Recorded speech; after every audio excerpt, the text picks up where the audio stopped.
Hello, how are you doing? I have a big, huge new pile of brand new books that I want to share with you.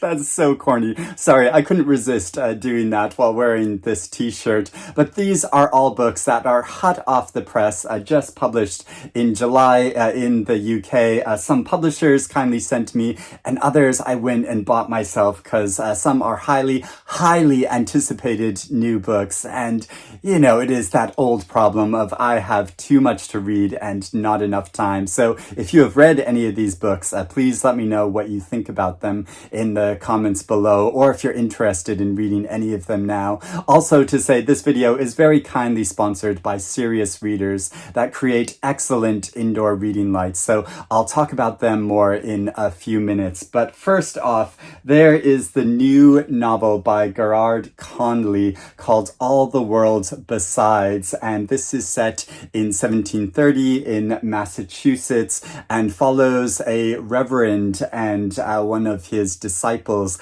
as they grow increasingly close to each other in a kind of forbidden way. And if there's any writer that is poised to write about sexuality and religious conservatism in America, it is this author who also wrote the incredibly moving memoir, Boy Erased. That book is so beautiful about how his father sent him to a camp to try to pray away the gay. And so I'm so keen to see how he dramatizes the story of early America and how really Puritanism has always been a part of America's past. Not only does the great author Douglas Stewart love this book, but so does Torrey Peters, who calls it part spell, part prayer, wholly mesmerizing. Garrard Conley casts the same magic in fiction as in the memoir that made him famous. A giant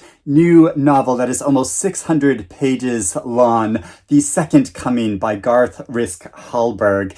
And this story follows a father and daughter who initially are estranged from each other. The daughter is 13 years old and living in New York City, I think, and the father is living on the opposite side of the country in California and going through his own issues while his daughter is really struggling. And it follows their process of trying to reconnect with each other amidst all the other people in their lives and everything that is going on in America. So it follows, I think, a number of recent modern day events in the country, but is also a very intimate family story. And I've not yet read this author's previous book, City on Fire, which was also a very big book, which is part of the reason why I hadn't got to it yet. But I'll be interested to see what people say about this new novel. An author I really admire, Matthew Thomas, calls it a powerful statement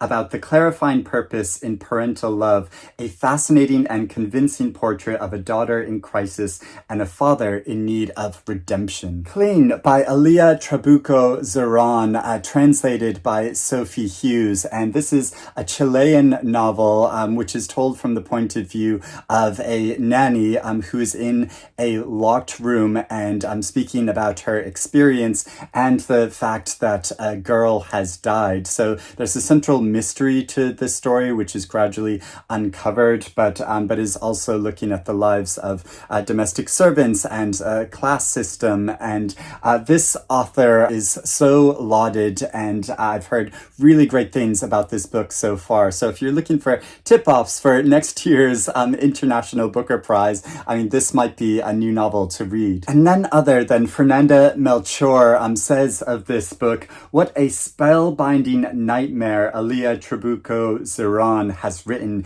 a biting, addictive portrait of the rot good families conceal. As I mentioned in the beginning, this video is very kindly sponsored by Serious Readers, a company that creates excellent reading lights for indoor use. I have been a fan of them for a really long time, and I've been using in this, my high-definition light from serious readers for over a year and a half, and it is especially good to use in this room, which in many ways is the best room for reading within my whole apartment because it tends to be the quietest, but also it doesn't get all that much natural sunlight coming through the window. I mean, even now in the height of summer, just the way it is positioned in the building, not all that much sunlight comes through. So this lamp is really essential in counteracting that because the light from it feels warm and natural, and it is such a pleasure to read under. So if you are interested in getting a new reading light,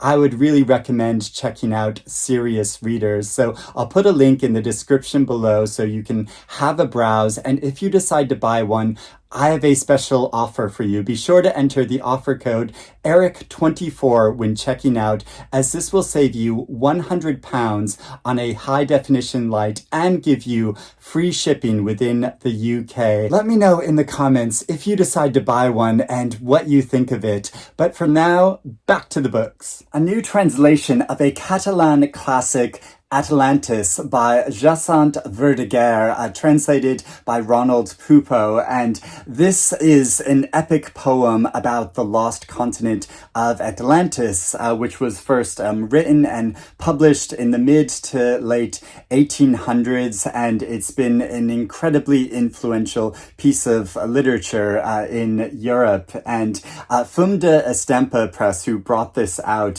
is so unique in that in their publication they published the original Catalan alongside the English translation of it, which is so interesting when reading along and then to see the original language beside it. And there are a couple of new reprints by a more contemporary author, Kate Zambreno, and these first came out 15 or 20 years ago, but have these new editions. So first there's the book Heroines, which is a long literary critique looking at women in literature and examining how the author writes this about anxiety, that when she experiences it, it's pathological, but when he does, it's existential. So it's looking at writers like Zelda Fitzgerald, who created a lot of work herself, but her husband, F. Scott Fitzgerald, was much more lauded and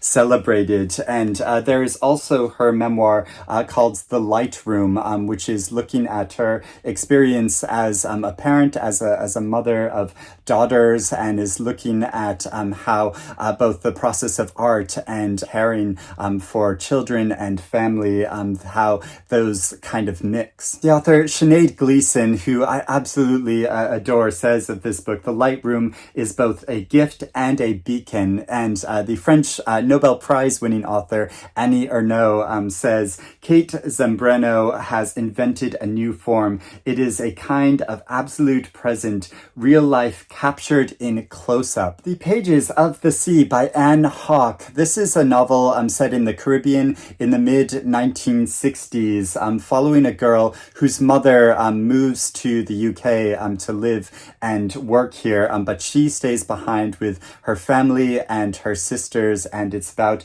this process of estrangement and life in the Caribbean during the Windrush generation. I think a lot of literature, portrays people that move to the UK, but this is following people who remain in the Caribbean. Strange Relations by Ralf Webb. This is a really interesting sounding nonfiction book looking at the lives of 4 different authors in mid-century America, of Tennessee Williams and Carson McCullers and James Baldwin and John Cheever. And at first, these authors seem quite different from each other, but they all comment in an interesting way on masculinity and sexuality. At the new summer issue of Granta magazine, which is always fascinating to flip through, and the central theme of this collection is called Significant Other. They always group the magazine issues around a particular theme, and a lot of the work in this deals with the way how people that are closest to us in our lives kind of inform our identity and our sense of self. And so there's a new fictional piece by J.M. Coetzee, and a new fiction by Sophie Collins, and a new nonfiction by Mary Gateskill. Women and Children First by Alina Grabowski, and this is a novel set in a dilapidated Massachusetts town and centers around the death of a girl at a house party, and it follows the voices of 10 different women that knew her and were connected with her, and through their stories we piece together what happened, but also it says something larger about what's going on in this community and country. I've heard so much high praise for this novel already, and I'm really eager to read it. Anyone's Ghost by August Thompson. This novel traces the friendship between two men over a 20-year period. There's Theron and Jake, and they have a lot of similarities and points of connection and attraction for one another, but there's also an imbalance in their connection with each other, and I think that sounds so intriguing. Another new novel about the tensions of friendship and romantic passion is Lush Lives by Vanessa, Lyon, and this story is set in New York City, following an aspiring artist who inherits a townhouse, but also an auctioneer that she forms a very strong connection with, and so it follows their relationship, but also the secrets that they uncover in this inherited townhouse. Gloria by Victor Heringer, and it's translated by Sophie Lewis and James Yan, and this has been called a family saga like no other, that it is both very tender and satirical in following three brothers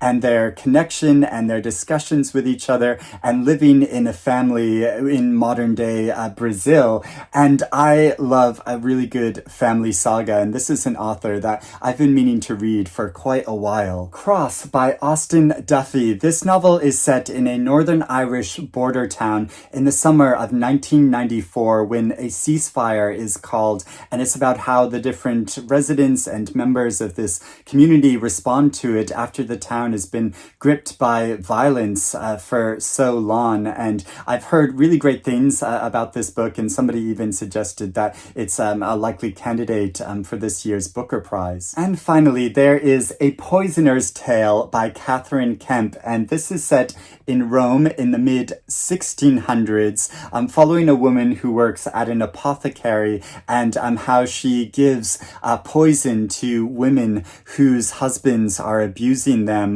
But when lots of men start going missing, there's like a crackdown, even though there's also a plague going on. But it's been very noticeable that a lot of these men have gone missing, and so an investigation starts occurring into why this is happening. It sounds like a really lively and interesting piece of historical fiction. So those are all the new books that I want to talk about. Like I said, I'd love to know if you've read any of these books and what you think about them, or if you're interested in reading any of them now. But I hope you're doing well and reading good things, and I will speak to you again soon. Bye-bye.